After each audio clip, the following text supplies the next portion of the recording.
欢迎回来，新闻大白话。紧接着我们来关注一下哦，现在王毅去到了纽澳来进行访问哦。那我们看到他跟这个卢克森碰面的时候，两个人还握手哦。那他讲说，愿与纽方一道加强团结合作，抵制冷战思维、单边主义还有保护主义哦，要打造出这个中纽全面战略伙伴关系的升级版，来构建和而不同的国家间的关系。也欢迎纽方继续参与共建“一带一路”的合作。那纽方这个卢克森也讲说，纽中关系十分重要，也愿跟中方进一步密切的这高层方面的一个往来啊，增进互相的理解。这也是事隔多年，这个中纽再次这样子的一个高层级的一个会面哦。那所以在中纽会谈上面啊，纽西兰总理也是主动伸手，两人就等于2度的握手。那纽西兰的外长哦，彼得斯跟王毅碰面的时候，就请他来品尝一下当地的这个啤酒啊、葡萄酒。王毅也有回礼哦，拿出了茅台作为国礼来回敬。那的确看到这个双方的关系不断在增温哦。纽西兰的外交部长就讲说，新的贸易部长下个月就会访华哦。总理这个拉克森不久之后也将会访问中国大陆。那根据这个路透社最新的消息哦，就是他们未来几个月就会进行这样紧锣密鼓的一些访问呢，也代表说两国的这个贸易关系哦，应该会更加提升，变成是他们所讲的全面战略伙伴关系。那是不是也代表着美国的铁兄弟啊，又被中国大陆给挖角了？你现在在这个地方纽澳，这个一举通通都转向了中国大陆那一侧哦。那所以看到这个澳洲来说的话，是美国非常重要。之前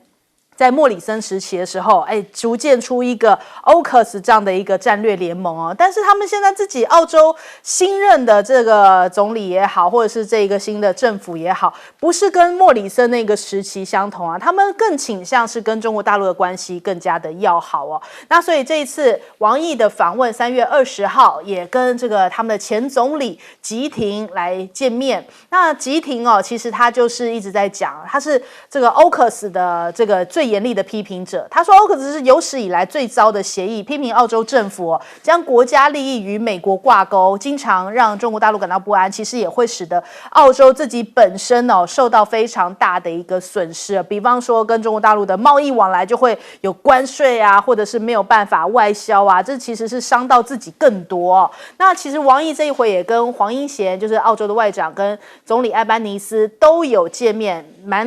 这个紧锣密鼓的一些这个会面行程，在20号的时候会陆续的展开来。那当然，大家也推测说，接下来可能就可以有这个葡萄酒关税的一个解禁。那再来我们看一下，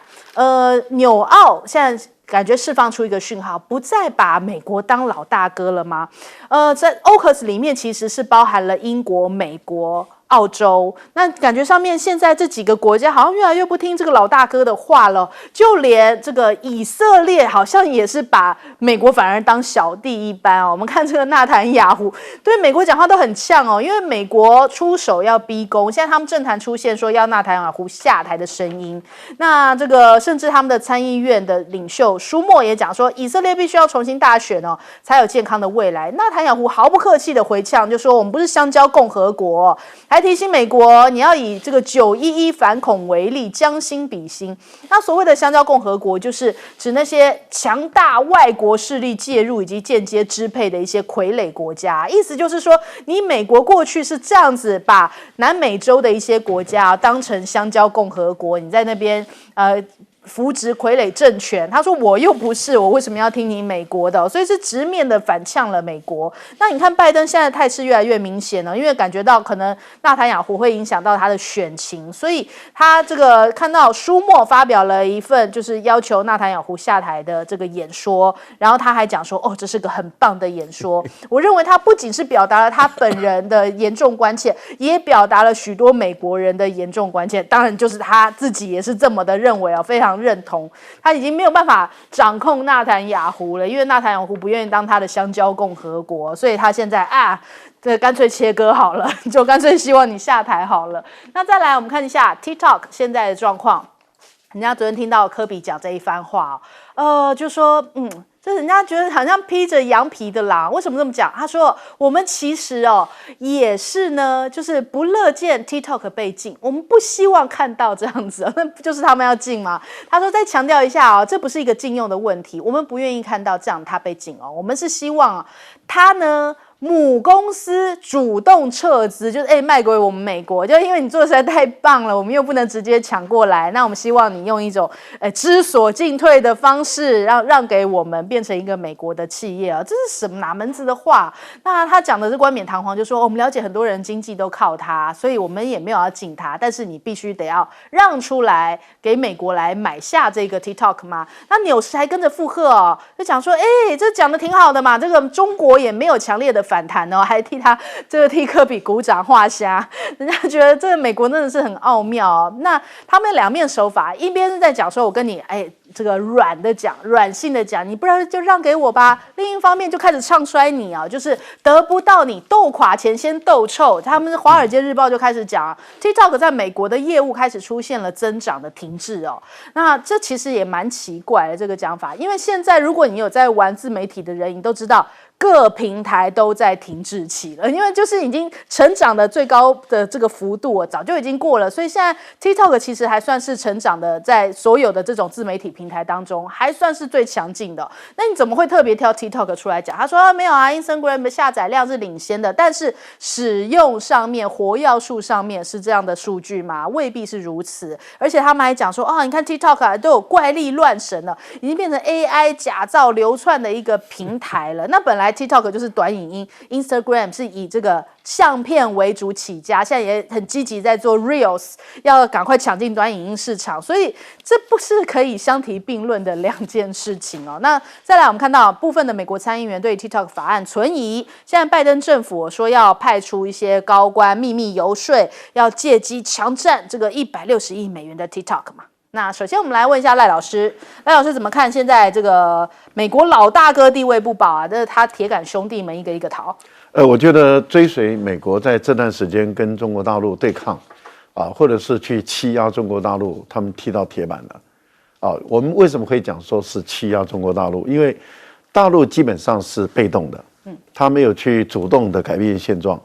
但是你如果去主动的要改变现状，大陆就从被动中转为主动。这个我们叫做积极防御，也就是我没有要改变，可是你要改变，你做动作了，那我被迫我只好改变现状。但是他一旦现状改变以后，他就回不来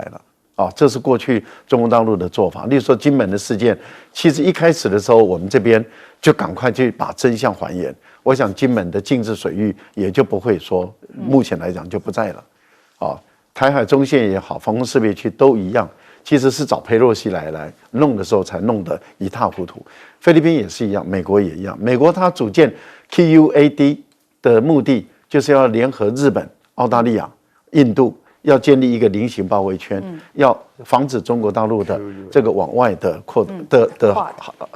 航运的安全。又组建 AUKUS 一个核武联盟。就是美国、英国、澳大利亚就专门针对中国大陆，而且要建立核潜舰，要去对付中国，要给中国大陆施加压力。那这些动作跟这些态度，其实都是在针对中国大陆打。然后呢，疫情期间的时候，就卯足了全力在侮辱、羞辱、抹黑、栽赃大陆。那大陆开始反击了。这一反击的时候，我们看到力量之大。然后我们先不谈美国、英国。就谈纽西兰跟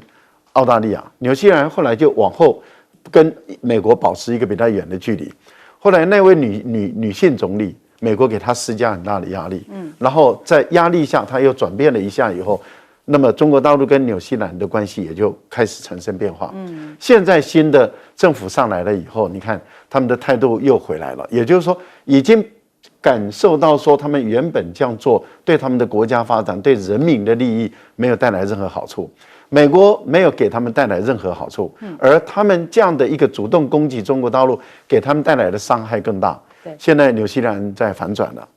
然后澳大利亚也在反转了。那我相信这一段时间以来，他们谈的结果一定是比以前好，但是美国绝对不会乐见的。所以我估计美国会继续给这两个国家施加压力。现在要看的是美国在给这两个国家施加压力，例如说给他们冷面看，然后再给他们制裁，或是再羞辱他们，或是用各种办法去逼迫他们在调整跟中国大陆的关系的时候，我们来看这两个国家的政府能不能顶得住。如果他们顶得住，那就是证明什么？证明美国的影响力已经衰败了。而它会产生示范效应，也就是说对英国跟对加拿大就会产生效果。也就是美国的影响力越来越弱了以后啊，美国要再收拾别人做坏事，那它的能量也就会越来越低，就代表美国的影响力地位日渐低落。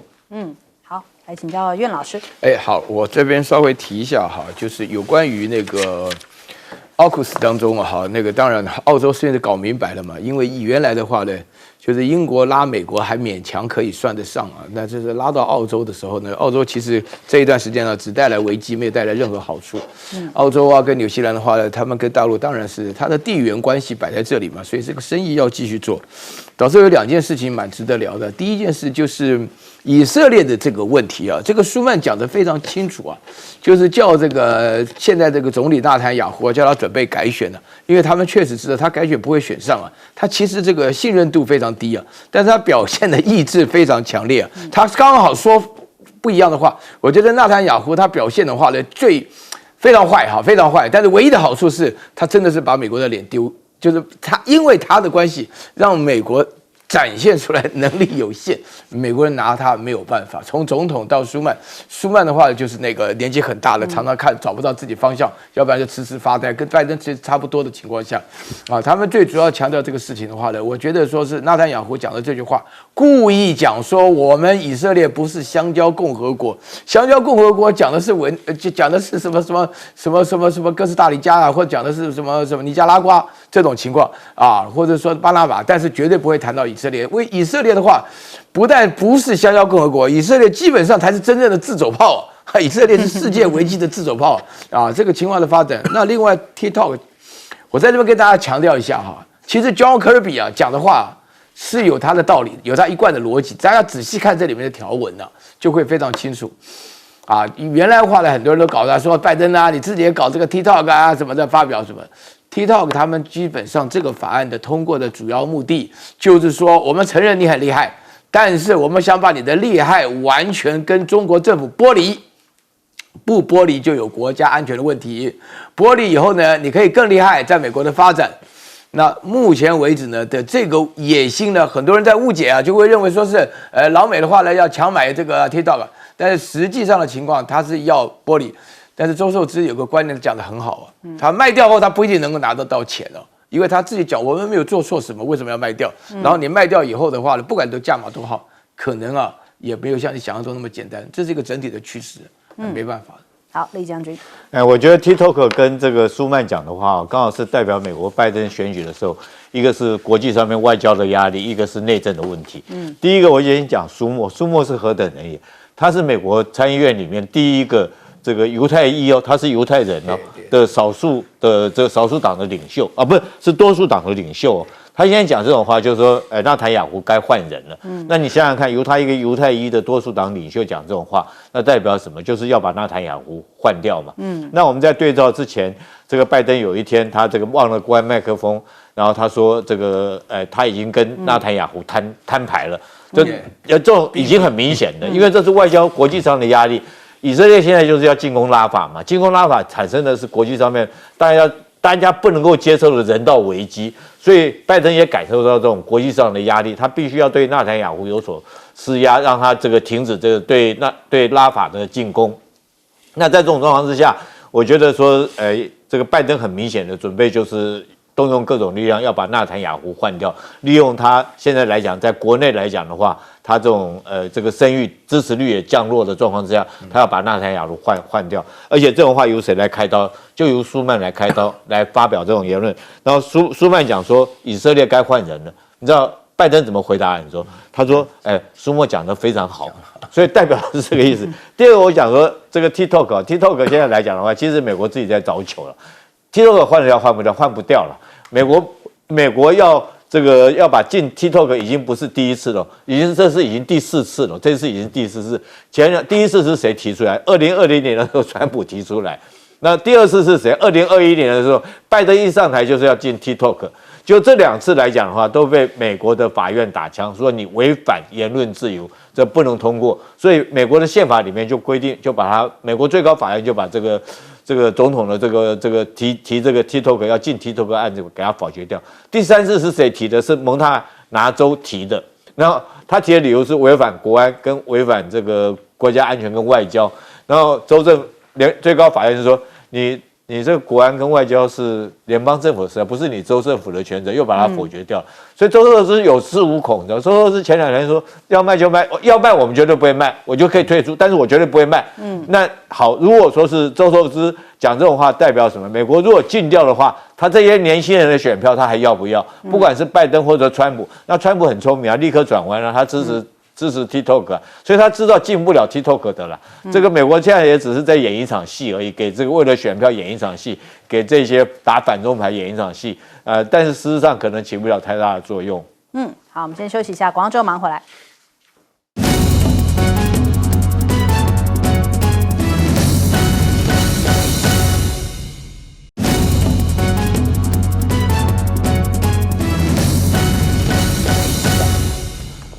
好，欢迎回来，新闻大白话。紧接着我们来看一下哦，今天最新的消息就是比亚迪啊宣布，就是应该是说辉达宣布，辉达宣布要扩大与比亚迪的合作，他们这个 GPU 整合进这个联发科的车用晶片组哦，正在扩大跟这个比亚迪纳入这些 AI 训练啊、汽车制造，还有车用运算哦，也会跟多家的大陆厂商合作。哇，这此话一出，震撼市场啊！所以我们看到它接下来会把这个辉达下一代的车用晶片，这个运用到提升自驾等级以及其他的数位功能哦。那另一方面，其实昨天还有另一个消息，就是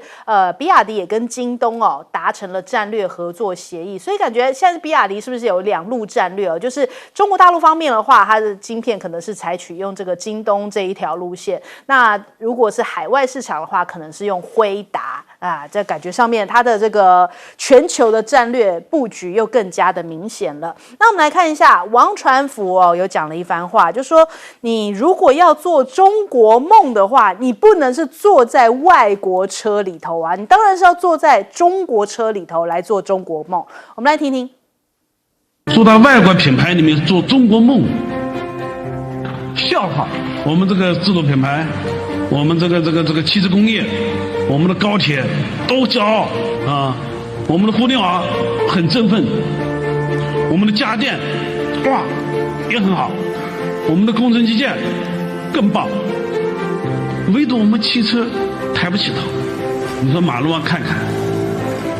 ，70%-80%。都是外国品牌，做到外国品牌里面做中国梦，笑话。好，这是他7、8年前所讲的一番话。那事实上，7、8年后，我们看到现在很多这个网络上面的一些影片、视频，他们都有这种街拍，然后真的是满街都是可以看到中国大陆的一些车子都是比亚迪哦，已经开始这个市占率是翻转过来，所以它的中国梦已经一步一步在实现了。那我们来对比一下哦，现在比亚迪啊，当然要加大对于巴西的投资，要布局它这个全球市场，加快电动车、汽车工厂的建设，在巴西这边的话，它就可以更瞄准在比方说什么南美洲啊、北美洲啊这些区域啊，来进行它的一些相关的电动车布局。那他们的这个投资增加了80%，预计在2025年初就要进行投产。那比亚迪还计划要建造5栋住宅楼来容纳4000多名的员工，这也是比亚迪在亚洲之外的首座工厂哦。那我们也来看看哦，同样这个比亚迪有中国梦，那印度也有印度梦啊。印度是要讲说，我们要成为电动车的全球制造中心哦。这喊出来这番话的是印度的商业及工业部长，他信心十足啊。他说，随着这个新政策，印度将要成为电动车领域的全球制造中心哦。那他们关税也开大门，就部分的电动车从这个关税100%降到15%。但是它的条件就是说，你必须要在当地来建厂。那根据北京商报的报道，就说莫迪啊，他最近决定要削减这个进口车的一些，特别是电动车的进口关税那包含是瞄准这个特斯拉在内的一些国际的一些企业所以希望国际品牌通通来这边，然后让我们印度成为全球的电动车制造中心。那他们就降低了这个关税希望特斯拉赶紧过来。那特斯拉现在的确这个处处碰壁它在美洲这边它是涨价，结果在大陆市场，因为可能跟特斯拉竞争太激烈因为特斯拉 CP 值很高，所以它这个特斯拉应该是说比亚迪 CP 值很高，特斯拉所以又选择降价，而且是本月第3次所以你看这个标题叫做又降价了。它现在面对到比亚迪发起的荣耀攻势，所以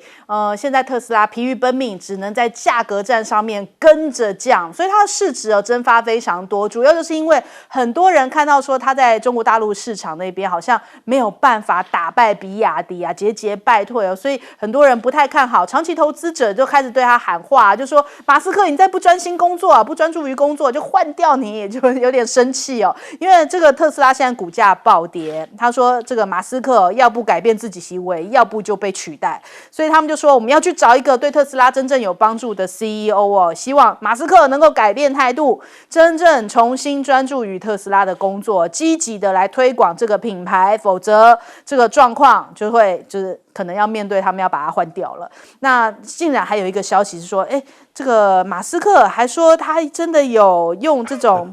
就是这能讲吗？不能讲。吸什么来治疗他负面的情绪所以怎么可以使用这样子的一种之类的呢？这样好像有一点不好。他说这是为了这个医师处方给他的他说他是要治疗负面心态，所以感觉上面他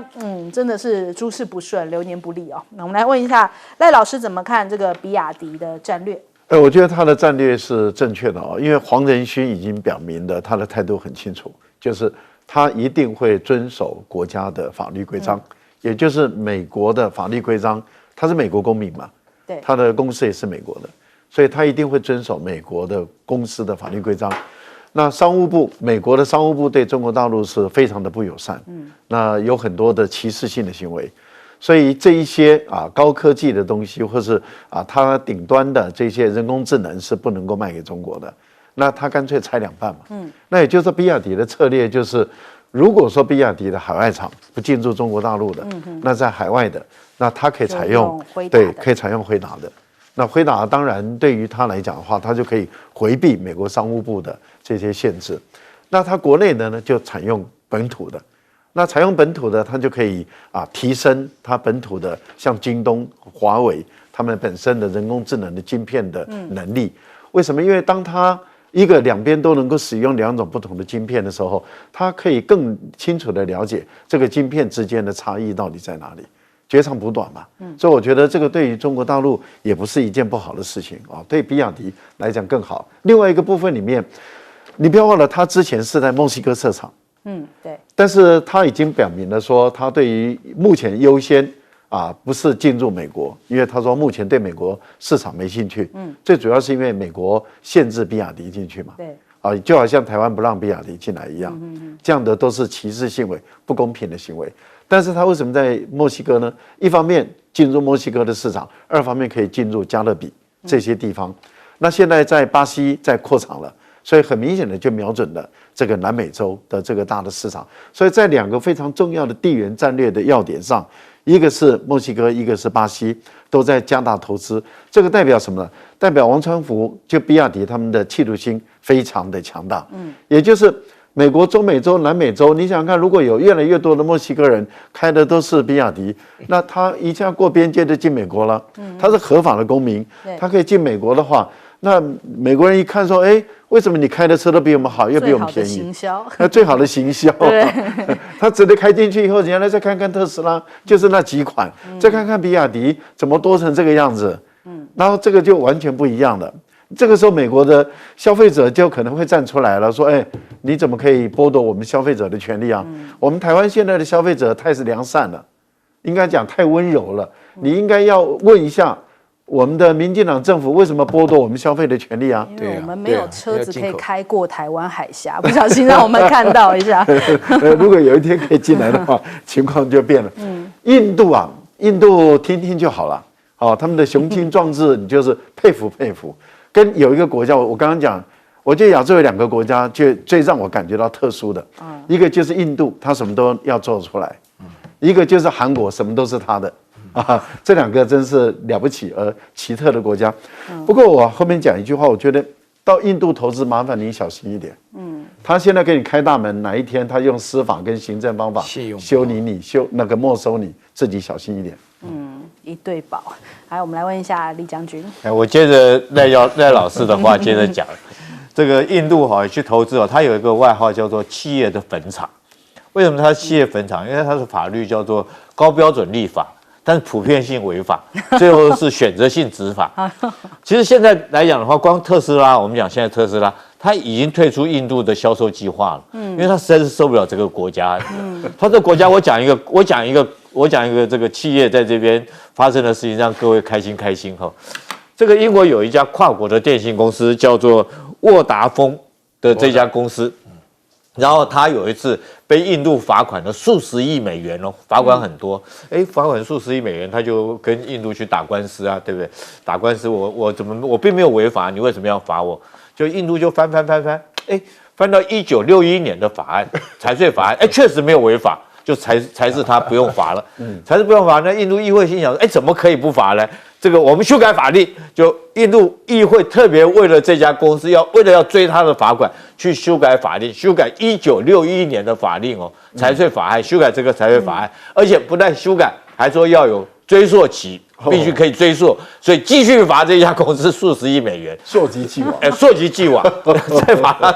就达沃丰公司。美国是不是在学印度啊？怎么感觉美国现在也有点这种感觉在学起印度？这就是英国的印度的企业的精神在这边嘛。那印度企业来讲的话，它都是什么？就像是这个赖老师刚刚讲的，他刚开始会给这些企业、外国跨国企业一些甜头，给他一些好处，引诱你们进来。引诱你们进来以后，你们投资，等到你们钱都进来以后，然后你这些技术，我们印度都学会以后，他开始会用他的一些法令，开始来刁难这些企业，让这些企业走也不是，不走也不是。事实上，到现在有很多有名的跨国企业在印度都已经这个灰头土脸了哈。我举几个最有名的公司，譬如说是 IBM， 这够有名了吧？然后富士康已经撤退了嘛，所以你怎么去发展这个汽车工业？富士康都已经走了，晶片业已经这个梦碎了嘛。然后包括迪士尼，它也撤走了，因为这些公司、这些跨国企业到印度去投资，到最后都是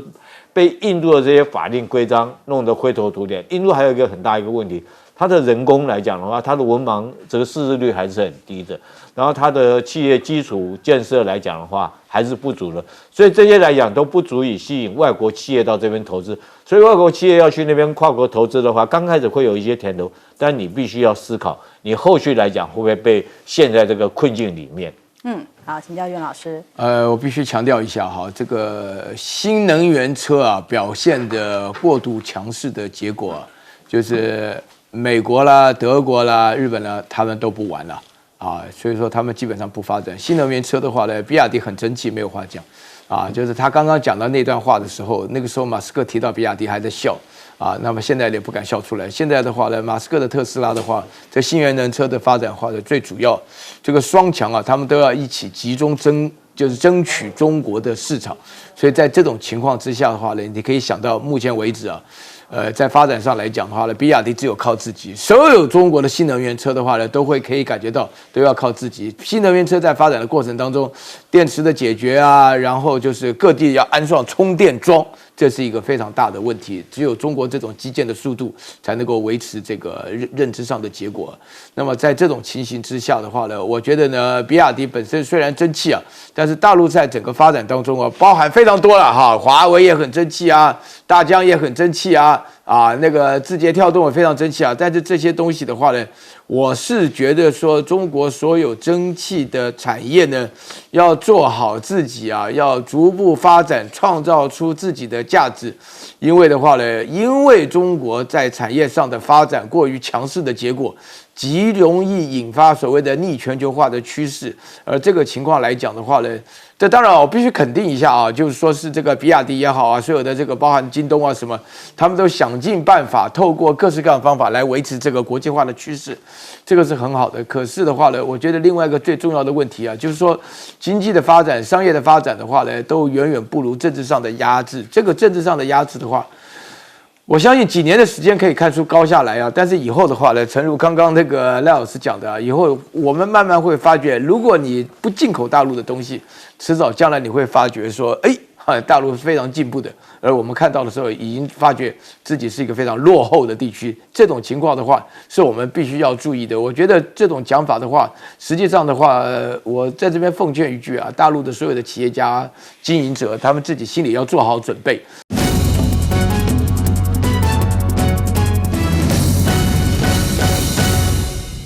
欢迎收看《新闻大白话》，我是主持人翟轩，马上欢迎一下这个阶段加入我们讨论来宾，国际事务专家赖岳谦。主持人好，观众朋友大家好。台大哲学系教授苑举正。翟轩好，各位观众朋友大家好。还有退役少将厉正杰。翟轩好，各位观众大家好。好，马上我们来关注一下哦，在这次的金夏事件，有一个最新的民调，台湾民意基金会有问一下大家对于政府处理的一个看法哦，结果不满意度非常的高，有46%的人觉得说，哎呀，政府真的是处理的不好哦，觉得满意的大概只有30%哦，那看起来就是这个民进党的基本盘支持者32.1%，其他有些人是说没意见，有些人是说不知道到底怎么样才是对的哟，那可是不满意的是占了大多数，近半的台湾人是认为，这次没有处理好。那所以我们现在看看啊，这个后续延伸的事件哦，金门的吊客迷航，就大陆方面哦，原本要放人，结果还一度生变，就是前天哦，有2名金门的吊客因为大雾迷航被大陆的海警给救起来哦，原本决定昨天的中午就要送回，但是现在传出来，其中有1名的吊客啊，竟然是现役军人，哇，这事情很严重哦，所以陆方对于放不放是举棋不定哦，就是有一点犹豫。那后来国台办在昨天晚上宣布说，尽快的安排人船返京。那我们的海巡署也透过管道协调这个接返的方式。那另外现在又传出哦，有大陆的渔船似乎越过了这禁限海域，那他们现在用这个越界拖网的方式，在渔船两侧还加装了防登检的铁杆，似乎是为了防止这些就是我方的海巡署哦就靠近登检。所以的确啊，现在这个海域哦，已经这个大陆方面已经不承认有这个禁限制海域了，所以现在好像据传就是像这个陈玉珍委员哦，当他们进来的时候，海巡也是用一种广播的方式啊，就是也不太知道该怎么样处理才好。那另外我们看看这个两岸现在的模糊，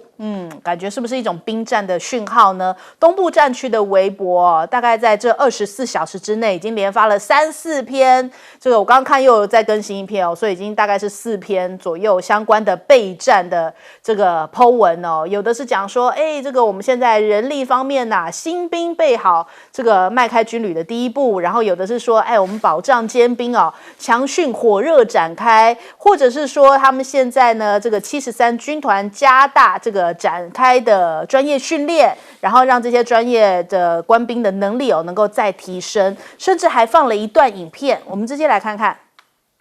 马都不熟。好，这段影片也是东部战区放上的一个影片哦。他们是说海军某护卫舰的支队组织舰艇编队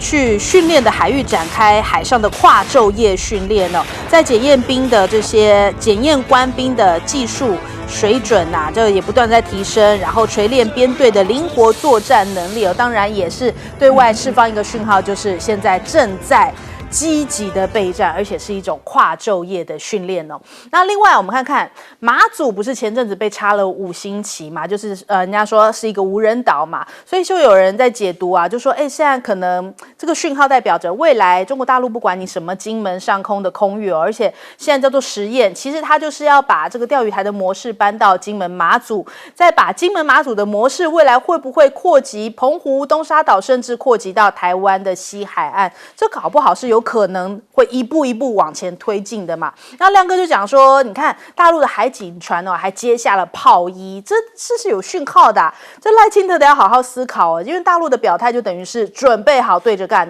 到了6月下旬开始是渔汛期，7、8月是旺季陆方上千艘的渔船出动，而金门只有49艘。那最尴尬的可能就是海巡可能不光是我们看到刚刚那边那样子类似的状况，如果密集的穿梭在这个我们自己划定的这个金厦限制水域的话，那到底海巡是要怎么样处理才好呢？他说准总统赖清德要反手出招，可以干脆考虑撤军吧。那他说或是丢出更大的善意跟对岸谈一谈，比方说盖一下金厦大桥，否则等到刘武店的航道疏浚好，我们可能接下来面对的就是被压着打，或者是说这国际的一些货轮要进出的时候，我们应该要怎么样来面对呢？是不让人家走吗？恐怕也很难那我们看一下这个美国的智库，他现在警告他们算了一算台海如果冲突的话，美军的关键弹药库的库存撑不到7天，也就是说1个星期这个战役可能就要结束。库存是如此我们之前也有讲过说我们的这个天然气的存量，可能你大概只有11天的存量，如果围起来的话，我们台湾没有任何的天然气再进来的话，也就11天。换句话说，就是当两岸发生冲突，就是1、2个星期可能就可以决胜负的，最慢感觉起来。所以这个是美国告诉我们的一些讯号那现在看看这个中美的对抗。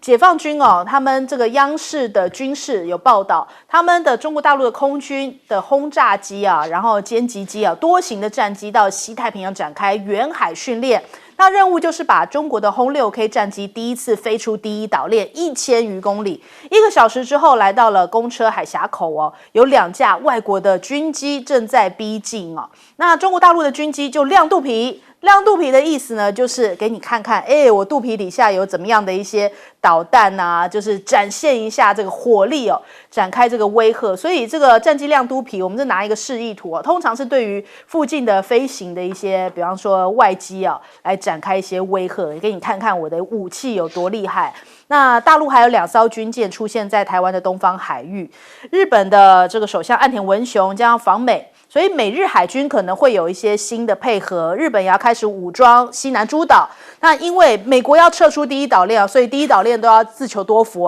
这个日本也好，或是台湾也好，现在都开始要积极的变成像美国要来武装我们，变成刺猬岛那南海在这个对于中国来说是没有对手的。东亚一带这个地方这个国家比较强大，所以呢，包含了这个南北韩、中国、日本，常常会看到附近近距离的互相较劲不断在发生。而日菲他们现在也在积极的在做一些准备，将在3月底左右获得一些新的防御能力，说是要来阻止中国大陆解放军的一些军舰这个防区外的一些武器将会在3月底逐步到位。好，首先我们先来问一下这个厉将军。厉将军怎么看现在这个两岸真的是已经兵战了吗？因为看到这个东部战区每天微博都好多讯息出来。这次东部战区这个我觉得岸田文雄讲这个，我们这2天看到国防部自己发布的这种攻击舰围台的这种相片里面，它的图里面，其中我特别注意到是在台东外海地区有一艘直升机在那边连续2天都在那边出现。我跟各位讲，这辆直升机绝对不是从大陆起飞到这个地方停2个钟头的，那就是什么？就是 052D 或者是有可能054飞弹护卫舰已经在外海地区，在这个 ADIZ 的外海地区，是这架直升机一定是从那个舰载这个052驱逐舰或者护卫舰上面飞到这个地方来，在这个位置停留2个钟头，他在做什么呢？一定是反潜演练，针对我们的海鲲号演练给你看。对，我就在你这个地方演练反潜作战，所以这对我们威胁是已经是很明显的一种威吓作用。但是我们国防部来讲，只是公布一张这个示意图在这个地方，但是并没有表明说这架直升机在这个地方它的含义是什么。但是很遗憾的是说，我特别注意到说金门钓客，我们原来以为说是金门的老百姓他们出去玩，金门老百姓出去钓鱼，我觉得是很正常的。虽然说在目前金厦海域发生这么兵凶战危的状况，但是因为金门老百姓来讲的话，他们金夏一家亲，他们彼此之间没有什么仇恨，也没有什么这个互相的这种危害，所以基本的生活还是保持很正常。但是我意料不到，居然是一个军人会跑到海里面去钓鱼，这真的是我必须要讲匪夷所思。以前来讲的话，如果说金门到海边的话，一直到现在为止，金门是军人是绝对不可以到海边的，更不要说出海。为什么？你只要是以前来讲的话，你只要出海的话，是一定是这个予以击毙。对，用迫击，我们那时候用迫击炮一直追着打，甚至海龙蛙兵去把人抓回来，不抓回来，你海龙蛙兵就算是作战失败，那都是非常严重的一件事情，因为很可能是叛逃。所以去年才发生二胆的士兵跑到大陆沿海去，那今年怎么会让这个士兵又跑到海里面去？尤其是去年来讲的话，二胆那个士兵逃亡可能还只是一个那时候还没有那么严重的一个兵凶战危的状况，现在金门已经这么严重了，居然这些营连长在干什么事情？真的混饭吃很严重啊！你怎么会一点精神动员都没有，一点管束约束都没有，让这些士兵可以放假跑到海里面，然后坐船出去？这非常非常可见的，金门来讲，第一线的守军根本毫无战备意志。我必须要这样讲，这些营连长一点点的警觉或应变的那种心理的都没有。那这种部队怎么去打仗？尤其是在这时候，国防部长已经忧虑到睡不着觉了。就基本的基层的官兵，我跟你讲，这只是一个兵的事情，这只是冰山一角。代表什么？代表这些营连长根本就没有在管事。我特别要这么讲，这些营连长在干什么？经防部司令你在干什么？你有没有集合部队让他们做宣誓？让他们做精神上面的动员，或提高他们战备意志？如果这些东西都没有做的话，你怎么去应急作战？所以从这件事情让我感觉到，金门的国防部根本完蛋了。经防部你根本就完蛋，你根本一点战备意志都没有，所以在这种状况下，我觉得这个东西会让我看到，以我们这种在金门担任过的守备的官兵，我们知道这种情形，其实我可以说金门大概已经失守了。国防部你干脆撤军回来好了。从这件事情，你真的是你干脆撤军，真的像亮哥这一点战斗意识都没。没有嘛？回想1996年飞弹危机的时候，我们在第一线是在干嘛？我们在写遗书我们那时候是在那边写遗书所有官兵都在写遗书现在呢？现在是钓鱼出去，酒照喝，鱼照钓，对不对？这个舞照跳，那你现在来讲，你还凭什么打？如果说一点作战意志都没有的话，你还谈什么保家卫国？基本干脆撤回来算了。好，赖老师，不晓得该怎么讲。可以感受到厉将军的愤怒跟生气，因为我以前是在救国军，那个时候在防空救国军，我在突击队我们在东引岛。所以有一个岛那它是在南引东引、西引、南引那南引岛的旁边的一个暗礁一个小岛无人岛，然后大陆那边的人把旗子插上去了，我相信不是军方插的了应该是大陆的一些游客或者是一些民众但是那个岛礁里面会有很多的暗礁，所以通常大船是上不去的，都要小船上去。上去以后把这个旗子插上去，但是台湾为什么都不知道，也没有办法有作为。我们原本在东引岛也有一个2栖侦察连就是我们叫做成功队，也就是蛙人部队有一个连，后来这个连裁掉了。原来这个连的任务因为刚刚厉将军讲的没有错，我们陆军的我们不能够这个离岸的，这是规定。我们唯一能够上船的就做我们自己的军舰，要不就是做我们的运输这种小舰在东引岛到西引岛之间的穿梭。但是渔船、民船是绝对不能做的，因为这是很严格的规定。我们个人也不能够下海去游泳，这也是很严格的纪律上的规定。好，那以前还有这个2栖侦察连，所以他们会在这个海域岛这个附近里面做巡逻。那现在把它撤走了以后，那么大陆的朋友就插上5星旗了，那就代表说这个地方是他们的了。我觉得这个代表什么？当时国防部到底是谁决定要把这个岛的这个成功部队撤走？这个决策我们就很明显的看到，事实上是有问题了。它离大陆没有像金门那么近它是更远它是离马祖都更远，都离大陆更远一点那大陆的船都已经到这个岛礁上去了。我觉得，我们的防卫部门，民进党执政以来台湾很多地方真的是做得很奇怪我们都不太能理解。所以你看这个金门的事件处理，台湾的民众对于民进党政府的不满的程度这么的高，这代表什么？隐瞒、欺骗、没真相，没给人家一个交代，然后做到连台湾的民众都看不下去了，就说怎么会这样处理呢？那这个就是蔡英文政府。现在赖清德不知道该怎么接这个政府，他要不要把人都换掉？要不要全部都好好的整顿？我看到李文忠也讲话了嘛，李文忠也觉得说，这个8年以来官不像官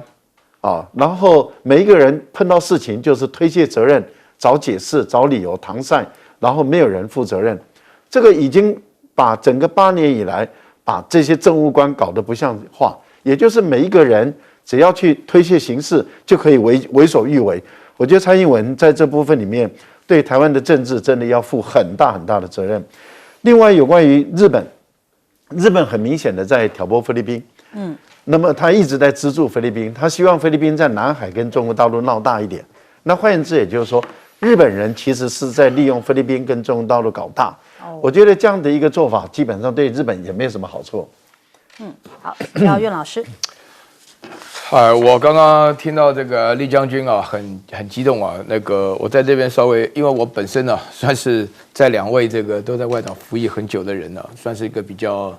算是老百姓吧，啊，就是活老百姓了，不是死老百姓了啊。就是说我基本上我要补充这个3个方面啊。第一个方面的话，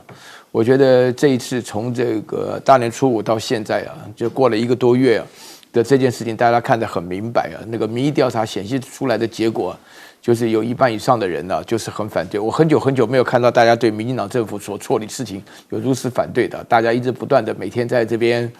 在那质问啊，大家都问了很多的为什么会这样子搞的话，然后而且最可怕的是这个前倨后恭啊，然后道歉现在无济于事啊，情势非常非常的紊乱啊，那可以说是目前为止危险都谈不上了，就很乱了，都不知道到底危险在哪里啊。我觉得这个是一个非常要注意的问题。但是刚刚厉将军讲了一件事情啊，在这边我们也讲到，就是说民进党应该很高兴啊，金门不要了。但是我跟你讲，你千万不要做梦了哈。对于大陆来讲的话呢，就是整个这个危机已经扩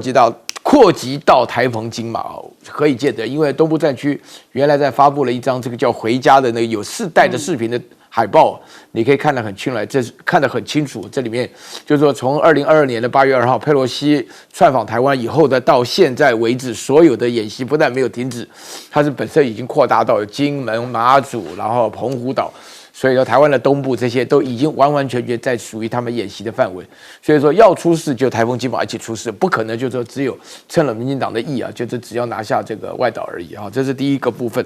然后第二个部分的话呢，我觉得呢，这个美国的智库啊，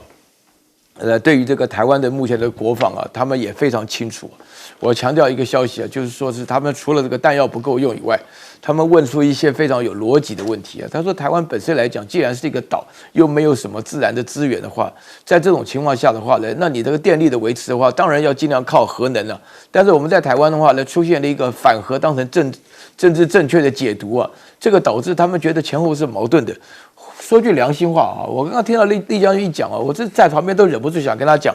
其实就是准备要放弃了，就是说感觉上国防根本就通通放弃了。我刚刚很想讲，早知道你就不要退伍了啊，你不退伍说不定还有点管用啊。因为这种实际情况，为什么呢？因为真正觉得危险的人呢，讲话都没有人要听了。啊，然后那个邱国正被批评为自走炮嘛，就叫你不要讲话。实际上的话，我们就等着挨打，然后叫美国人来替我们打这一仗。这个想法就很简单。那对于你来讲，因为上次我碰到你讲，你就讲说我们军人绝不投降，我们要战死沙场，马革裹尸。我听起来是很感动了，但我回去一想，哎，真的是也是没办法，很无奈了，就是没有任何的国防意识。台湾这边大家都等着这个命运的发展了。好，我们先休息一下，广告之后马上回来。